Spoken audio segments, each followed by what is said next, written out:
The reports of rebels cornering Gaddafi have come in just after Italy promised to hand over some frozen funds. Do you think the opposition is sending out optimistic messages in order to prove they are actually worth the cash? In this entire operation, we have to stress the role of the big lie, of the manufactured propaganda story. You'll remember on Saturday, Sunday, Monday, we were told Gaddafi had left the country, Saif had been captured, one of his sons, Khamis had been captured, the Khamis brigade had stopped fighting, one other son, Mohammed, was allegedly in custody.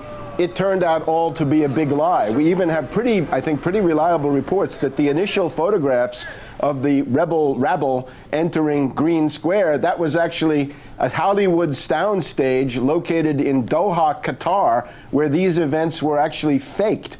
Psychological warfare, fake TV broadcasts, and the whole business. Now, these rebels are obviously trying to cover the fact that they don't control Tripoli and that the Gaddafi command structure is now it's certainly intact. You've got Gaddafi, you've got most of his sons, you've got Musa Ibrahim, the spokesman and information minister, and now they don't have to defend fixed positions. So in a certain way, the military situation of the rebels has deteriorated because instead of the Gaddafi people defending fixed lines that can then be bombed by NATO, which is the main thing that was happening, carpet bombing with Paveway 4 and brimstone rockets from the Royal Air Force and Apache helicopters from the U.S. and U.S. drones, the Gaddafi people are now free to move around. So they're not going to hold a fixed position like the compound. They're going to be moving around, and that puts them on a more equal footing with the rebels. It tends to minimize, especially in an urban setting, the results of the NATO air superiority.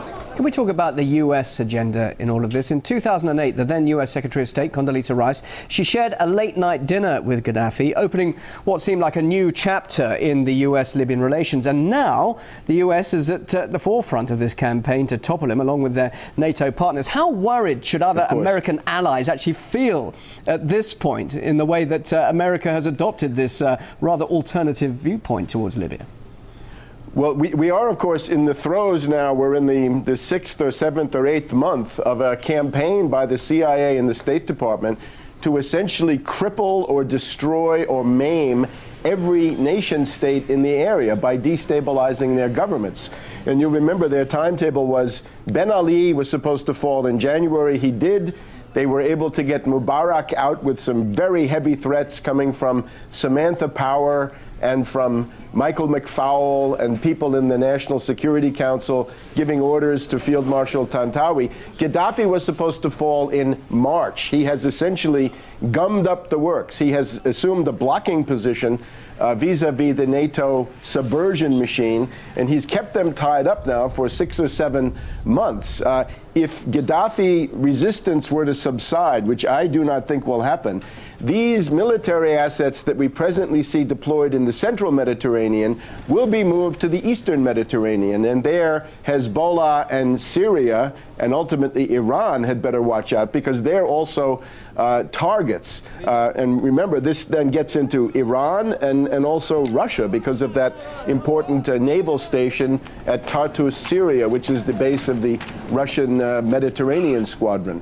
So if it's calming down in Libya, that simply means that this war will move east. But I think right now we're looking at a very long war in Libya. Let's compare Gaddafi to, well, I don't want to compare him to Mullah Omar, but you know, that was 10 years ago. Mullah Omar is still operating with no problems. Gaddafi, I think, can go on one better. So don't look for Gaddafi to be rounded up anytime. And even if he is, there's an extended family here, and there's indeed an extended tribe. The tribal organization in Libya is ideal for conducting a resistance under these conditions. All right, well, Prime Minister Berlusconi, let's look at the European agenda here. He's promised $500 million. The very same leader who was actually filmed kissing the hand of Gaddafi at a meeting, back in 2010. What does that tell us about the European stance? Many would say the word hypocrisy. Does this actually show that European support is actually for sale here? These are simply the maneuvers of people who are too weak to have a frontal opposition against the U.S. and the British. Remember that Berlusconi was targeted in the same WikiLeaks document dump that set up Ben Ali and Gaddafi and Mubarak. Why do the Anglo-Americans hate Berlusconi?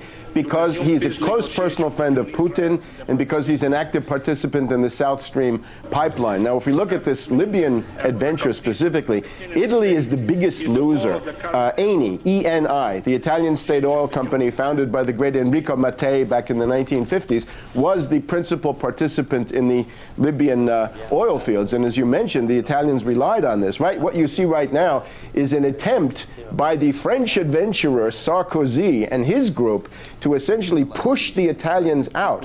And what you saw today with the visit of this character Jibril in Rome and Milan is the Italians are attempting to pay tribute to the new vandals in Benghazi and maybe in Tripoli if they're lucky, although maybe not.